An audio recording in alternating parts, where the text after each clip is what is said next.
And now to our first conversation. Across Africa today, consumer brands are eyeing vast export potential, driven preferential trade frameworks, growing global appetite for authentic African goods, and evolving regional integration with initiatives like the AGOA, as a duty-free access to the US, and the AFCFTA. We see exporters are unlocking new pathways, but also we see there's some gridlocks along the way. Some facing issues such as rising geopolitical uncertainty and evolving regulatory hurdles there. Let's discuss more now with Ehime Igbe. She's the founder and CEO of Sweet Kiwi, joining me right here in the studio. It's great to have you. Thank you for having me here. Yeah, so I know you do business here and outside, our shores, and definitely, I'm sure there are a couple of business owners here that would be trying to maybe thinking of exploring, expanding, to other regions. How hard is it really to do that?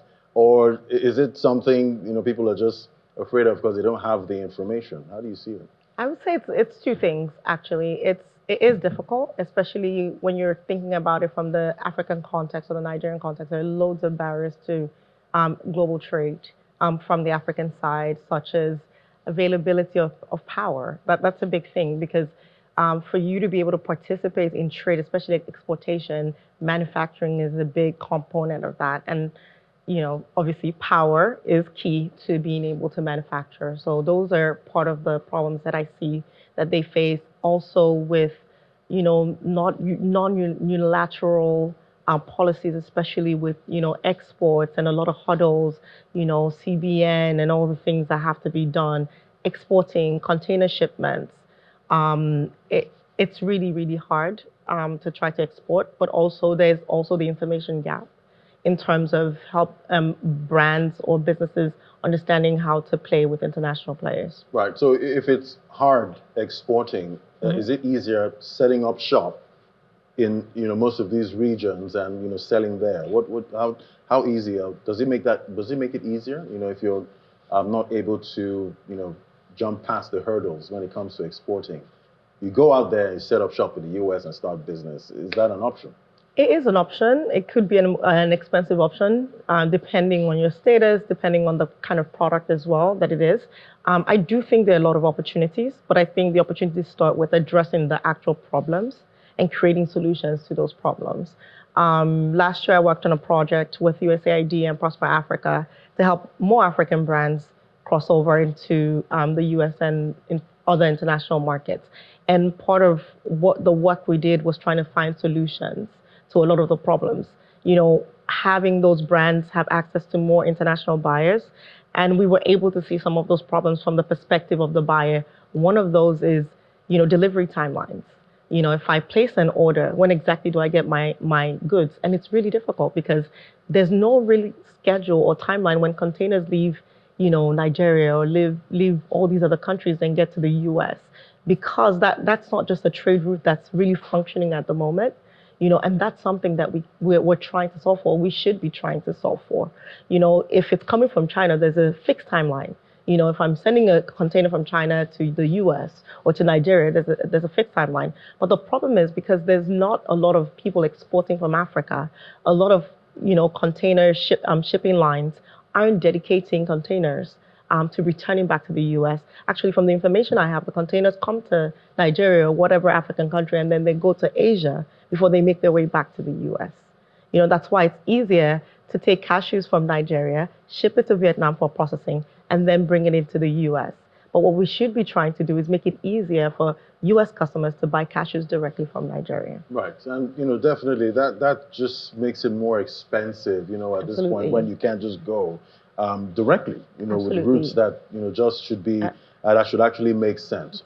So, with most of the sellers or, the businesses that are looking to export, that you've worked with, do you think their products, at this point, they meet the, requirements, for international markets at this point? Are they getting better? They are. Absolutely. I think that one of the gaps, I would say, is certifications. Which is something that's new for us. I think the only certification that we do here is maybe NAFDAC and SON, But the US market's more sophisticated and there are standards that we have to meet. So you have people with different tastes, like, people want the product to be kosher because they have a Jewish population, or people want it to be vegan or a non-GMO. There's all these things, and it's more education around what certifications do the US consumers want, and understanding the market a bit better so that you can strategize your business to fit within that. But the products in terms of themselves are really innovative, really wanted. Last year we did a trade show called the Summer Fancy Food Show in New York City. It had all the major distributors, all the major retailers, and we had an African pavilion. And in this pavilion, the feedback that we got from buyers was they were really impressed by the quality of the products. There was definitely hurdles to jump, but they wanted the products. And the truth is, all the retailers care about is price. If you can offer me the same products at a better price and better quality even, they would love to be able to source directly. They were very curious to understand what products would be made in Africa, what they could source. And actually in the US, there's a big growing demand for ethnic foods. You can now find on the shelves Indian meals. You can find on the shelves meals from Asia, and it's growing and it's really, really doing well. Even African meals. There's a brand in the US called Ayo Foods. They do a jollof rice, and they're in all the major retail stores. And there's a huge growing demand for brands like that as Americans, start to discover new and interesting foods from across the globe. Right, and when that debate about which jollof is better, the Ghana or Nigeria jollof, I guess everyone wants to try out, out there which one actually, makes sense. So, definitely as a business here, what would you say are some of the opportunities right now, aside, food, that, most of these exporters should be looking at, to take advantage of these markets? I think that there's a big opportunity in fashion. I think there's a big opportunity in beauty as well. In the US market, people are really looking for organic, healthier products. The US consumers are really driven by healthier options that aren't tainted with illegal substances. And, just being in Africa, our soil is so rich. We have really organic products, food products. We have great storytelling, which is something that the US market is so fond of. And we already have a few brands that are doing exceptionally well in these markets. So I know a Nigerian designer who's in all the major markets, in Saks, Fifth Avenue.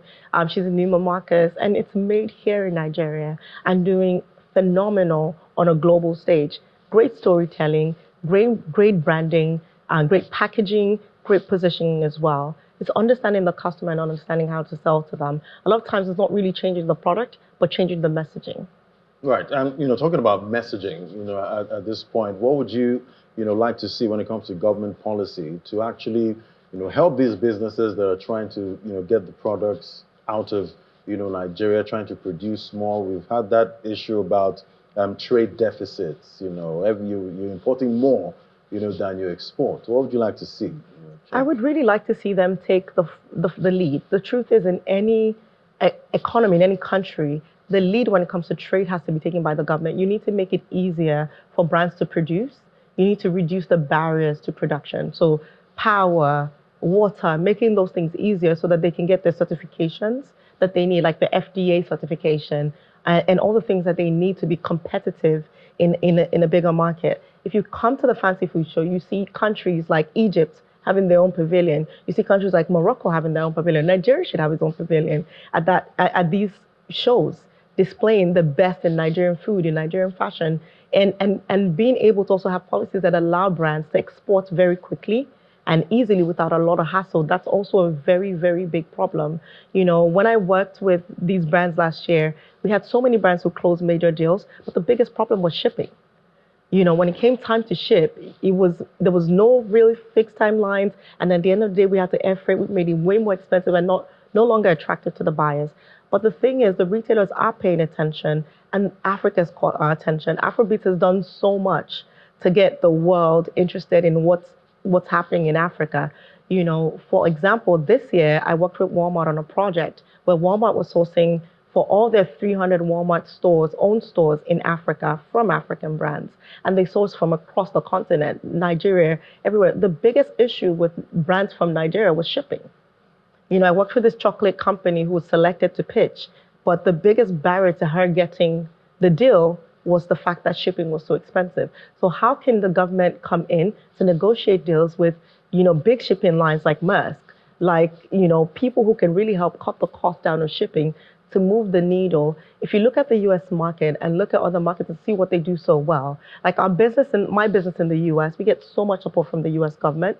We work with USDA and they take us on trade missions. Actually, just was on a trade mission to Hong Kong. This year I've been on a trade mission to Mexico. And we get to actually meet buyers. We meet people who are interested in the product, and this helps us to launch into other markets. We're about to launch into Mexico in a few months. So these are the things that the government is supposed to be doing, supporting through education, getting them the knowledge of how to do business with international players, and also making ease of business easier. Yeah, just make it easier, at this point, because it's quite interesting when you see the likes of, China and the US, how those governments actually support these businesses. They support them in ways that, sometimes you just wonder, is it actually legal, to support a business, this way as a government? But that helps them to... It helps the government too, because you're getting, the brands are doing so much revenue, they're creating jobs, and they're helping the economy. The truth is, us as Africa, people,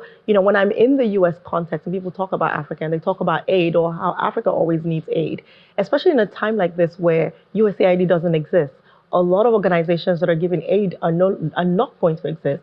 A lot of countries are becoming very insular and they're not going to be looking at Africa. It's time for Africa to take that step and realize that we're the only solution to our own problem. And the truth is, we don't need aid. We've never needed aid. We have everything, all the resources, all the right agricultural products, everything that we can export.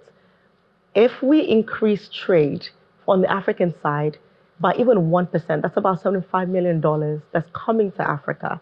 So it's very clear that we don't need aid. We just need access to market. And the government can support us by making this a possibility. I guess that's a good place to anchor it at this point. We don't need aid, we just need access. Thank you so much, Ehime Egbesi, the founder and CEO of Sweet Kiwi. Thank you for joining us today. Thank you so much for having me.